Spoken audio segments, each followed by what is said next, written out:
Bengals Chalk Talk, the most men to me, I'm a lucky one, and we've just begun. I've got Dan Hoard on some edition.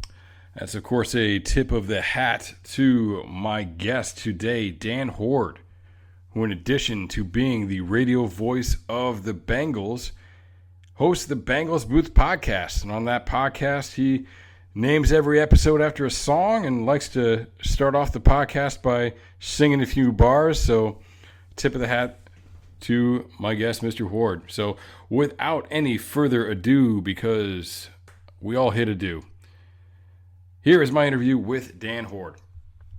All right. Today, I am joined by voice of the Cincinnati Bengals, Dan Hoard. Dan, how are you doing today? Matt, I am doing well. Hope you are doing well also. It's a rainy day here in Cincinnati, but I'm still basking in the glow of the drafting of Joe Burrow. Absolutely. Clear skies ahead for the Bengals from what it looks like. No question. Excited to hopefully. Sounds like Ohio is starting to reopen, and hopefully as teams are able to bring in some personnel, hopefully the next step is being able to get some of these guys together. There's clips out this morning of Tom Brady throwing some balls with some of the Bucs receivers, and really hoping to see Burrow, at least on an independent level, out there and making a connection with some of these guys, because definitely a great group of skill players around him, and can't wait to see those guys build some rapport. But, on that note, the Bengals are extremely young at the quarterback position, and we're looking at the entire depth chart, guys who were drafted or undrafted in the last 2 years. Zach Taylor has recently indicated that he is fine with what they've got at the position. He likes the group they have. Do you think that the lack of a veteran backup should be a concern for Bengals fans? Only if Joe Burrow gets hurt. I think the thing is, would you like to have a veteran guy that could help him get through the inevitable ups and downs of a rookie year and the roller coaster ride that it's sure to be? Yeah, you would. But then I look at the pool of candidates out there, and none of them excite me all that much. I know that Joe Flacco has been floated as maybe a guy that makes sense because of his experience and the number of years that he spent in the AFC North. But if Cam Newton can't get a job because of his injury questions, well, do you really want to take a shot at Joe Flacco coming off a neck injury that's really troubled him for the past several years? So of all the candidates out there that might make sense, I think Matt Moore would be the one that I would say, okay, he's been a lot of different places, seems to be a smart player, did well last year when forced into action with Kansas City. But if I'm determining how I'm going to spend any money that I have left under the cap, that would be pretty low on my set of priorities. Yeah, I'm with you on that. Definitely don't want to be investing too much in that position. And obviously Finley was had some ups and downs, to put it nicely, in his rookie season. But I think they like Finley. I think they want him to be that guy. So it'd be interesting to see how it goes. And I know one thing that people have said about the idea of Burrow without a veteran behind him is just kind of the leadership aspect. And obviously there are other leaders in the team, other leaders on the offense. In recent years, there's been some great leadership with Andy Dalton, with A.J. Green, but those guys not really very vocal. From everything we've seen and heard about Joe Burrow, it sounds like you're going to have more of a fiery vocal type of leader on the offensive side of the ball now. What do you think about the idea of Joe Burrow taking on a leadership role while learning on the job as an NFL starting quarterback?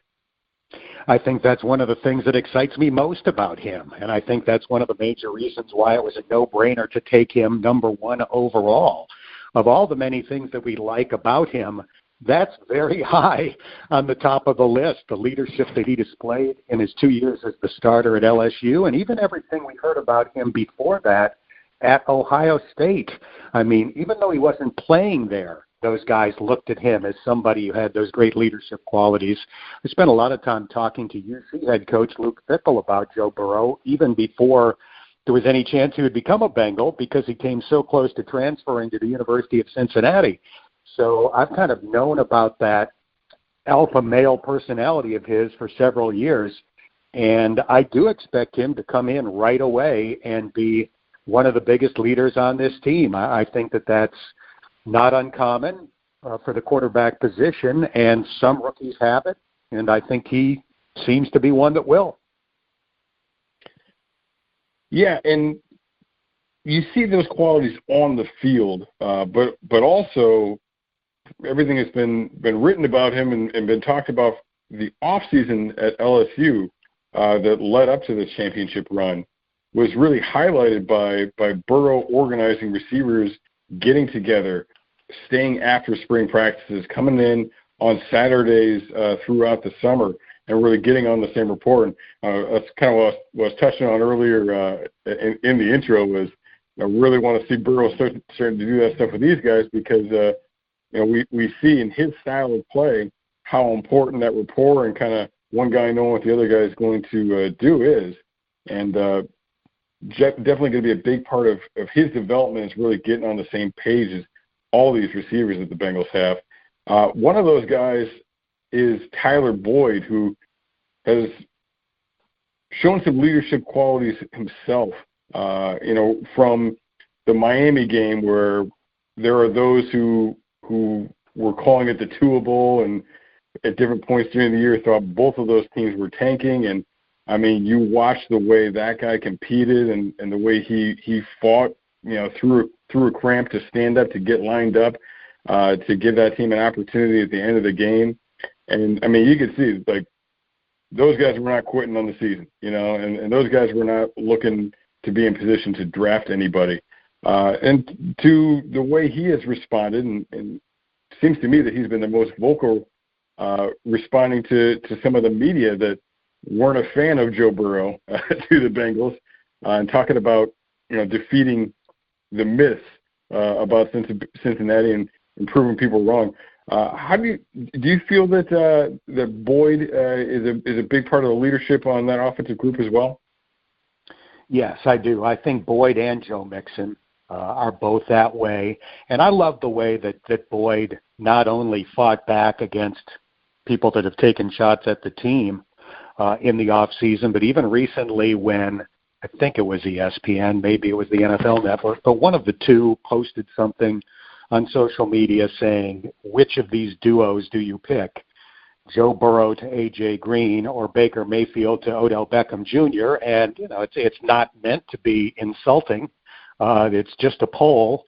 But Boyd, very vocally came out in favor of his teammates, his future teammates, Joe Burrow and A.J. Green. And I just thought that kind of shows his spirit. He's not backing down from anything or anybody. And anytime he feels that there is the slightest negative slant toward the Bengals, he's going to come out publicly, regardless of any sort of backlash that he might get. So I think, as I said earlier, he and Mixon fit that description, and I think those two plus Burrow makes a really good leadership trio on offense. Yeah, and it's funny because people talk about, well, are they really going to respect Joe Burrow? Well, number one, if he competes and he's going out there and doing everything he needs to do and leading this team to some wins, they're going to get on board with him pretty quickly. And the other thing is, it's not like he's a kid. He's the same age as Joe Mixon. So it's not like a 20-year-old rookie coming in and trying to be a leader. He is up there with some of the veterans, some of these guys that are looking at second contracts coming up here pretty soon. So I also should mention that Tyler Boyd was on your podcast just last week. So anybody who didn't catch that one, you can hear Tyler Boyd and David Fulcher as well on your podcast last week. So definitely check out the Bengals Booth podcast.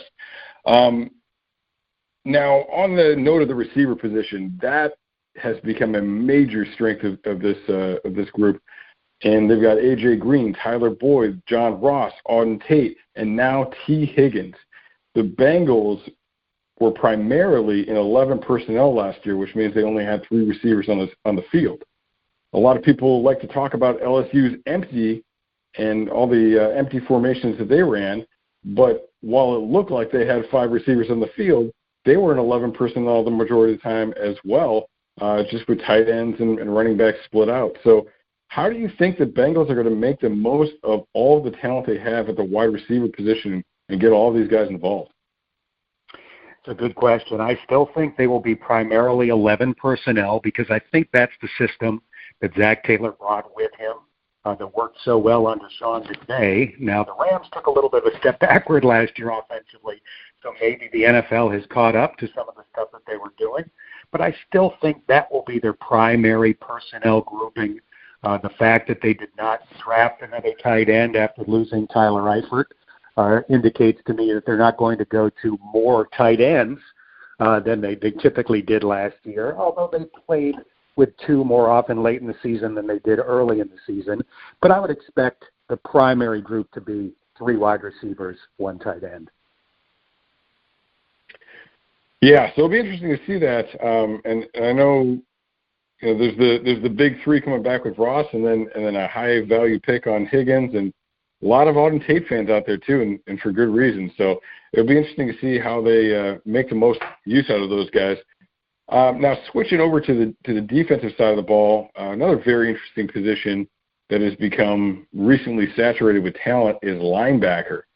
So the Bengals were hurting at the linebacker position. Really had very few even bodies there at one point this offseason, but they brought in Josh Bynes, they brought in Austin Calitro, drafted 3 linebackers, and picked up a UDFA.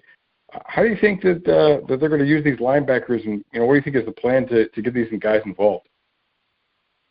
Well, I think they're going to have 2 on the field most of the time, and that's obviously become the norm in the NFL. You're in the nickel package most of the time because of the number of wide receivers that are on the opposite side of the ball. So I think if you've got 2 on the field most of the time, Jermaine Pratt is going to be one of the 2 on almost every down. He displayed decent ability late in the season against the run and the pass, so I think he is the one that's likely to get the most snaps. Josh Bynes early in the season will certainly be out there on rundowns, but as the season evolves, it'll be interesting to see which of the other guys gets more and more time. If you look at the draft, I guess you have to kind of put them in order of how they were picked, at least going into camp, with Logan Wilson first, Akeem Davis-Gaither second, and Marcus Bailey third. But who knows ultimately which of those guys is going to turn out to be the best. It could very easily be Marcus Bailey, the last one picked, since the only reason he lasted that long was his torn ACL after week 2 of the college season last year. I saw Daniel Jeremiah had him with a 2nd-round grade before the injury, so maybe he turns out to be the best of the 3. One thing I like about this coaching staff is that I think we learned last year they are not going to determine who gets the bulk of the playing time based on where they were picked. We saw with the decision to start Trey Hopkins over a first-round draft pick in Billy Price that they're going to go to camp with an open mind and let the best guy win. Make it a true meritocracy. And that's why I'm so intrigued by seeing those 3 linebackers in person when training camp eventually begins, because I think out of those 3 guys, at least one, and hopefully more, but at least one is going to work out. I just think they increase their odds by investing 3/7 of their draft into one position. All 3 guys obviously have great athletic ability, so let's get to camp and let the best man win. Yeah, absolutely. And I think they really address the position well because all of those guys are good against the pass. And that's been the problem in that position group in recent years. And even Jermaine Pratt, who had an impressive rookie season, despite the fact that he's a converted safety, I think that's not necessarily the strength of his game. So bringing in some guys that have that to them and can stand out in that way, and especially in the passing league, that's a great move on their part. Now, moving back to offense, so the offensive line, they brought in Xavier Su'a-Filo in free agency and drafted Hakeem Adeniji. Both of them are guys that I feel pretty good about and project to be able to make a difference on this team at some point. But many Bengals fans were hoping that they would make a bigger splash at the position at tackle or guard, either in free agency or the NFL draft. Now Larry Warford has become available, and that's getting a lot of buzz, obviously. So do you think the Bengals would consider making a move on a guy like that, or do you think that they're content with the group and the competition that they have at that position right now? I don't see Larry Warford being available for the price that they're willing to spend, unless my guess is off, and he's willing to play for a lot less than he played for last year in New Orleans. I think he made $7 million plus last season. I mean, if that number came way, way down, then sure. Why not? He's a 3-time Pro Bowler. He went to UK. He's a good player, although I do scratch my head a little bit wondering why the Saints were so willing to let him go in favor of a rookie who played center last year in college at Michigan. But in any case, if the price was low enough, yes. But realistically, I don't see that being the case. I think there's somebody out there in the NFL that's going to pay him close to what he was making with the Saints, close to $7 million. And again, then it gets back to the question we discussed earlier when talking about a potential veteran backup quarterback. Do you want to spend that money on Larry Warford, or do you want to extend Joe Mixon, A.J. Green, Carl Lawson, Will Jackson if he plays well again this year? That's where I want my salary cap space to go, even though, like everybody else, I'm still a little bit nervous about the status of this offensive line. Yeah, and you mentioned the finite amount of resources available, and right now we're looking at A.J. Green, we're looking at Joe Mixon as potential extensions before the season start. Do you think that those are deals that get done, do you think those guys want to play it out? Is the potential loss of income from not not having fans at games potentially in the fall an issue, or what's the story with the extension for those guys? I would say, based on the Bengals' history for extending their star players before they go into the final year of their contract, that at least one of those two deals will get done. I wouldn't be shocked if it's both, but I feel very confident that at least one will get done. If I had to say which one, I would guess Joe Mixon, just because there are no injury questions involved. But again, it wouldn't shock me if they were able to get both done. It all comes down to what those two guys want. If Mixon wants Christian McCaffrey's contract, it won't get done. It's going to have to be less than that. If A.J. Green wants Julio Jones' deal, it's not going to get done. It needs to be less than that. But if those guys are asking for the type of money they deserve, but not money that is unrealistic, then again, based on the Bengals' history of extending guys going into the final year of their deal, I think one, if not both, will get done. Yeah, if you look at the recent history, last year it was Boyd and A.J. Green, and they got it done with Boyd. And I mean, who knows? Maybe something gets done with A.J. Green during training camp, if not for the injury. And I think it was the year before that. They were coming into about the time of camp and looking at Geno Atkins and Carlos Dunlap going into contract years, and they managed to take care of both of those guys by the end of the camp. So they definitely, they have a way of taking care of these things and taking care of their own, especially for those high-profile guys. And obviously, with the new quarterback coming in, you're hoping that they're going to solidify a lot of those things around them and try and have some consistency from year one to year two with Joe Burrow in that offense. So thank you very much for joining me today. Where can people follow you and your work? Easy to find on Twitter at Dan_Hoard, Hoard. You mentioned the podcast. It's called the Bengals Booth Podcast. I post one once a week in the off season and twice a week during the season. You can find the Bengals Booth Podcast basically anywhere that you normally get your podcast. And then once the season rolls around, I'm hard to avoid if you're a Bengals fan between broadcasting the games and doing the shows that I do during the week with Dave Lapham and also doing stuff for the website. So I appreciate you having me on, Matt, and I enjoyed the chat. Well, we appreciate all the stuff you do, and I mean, there's a lot of great Bengals content out there. It's a great fan base to follow.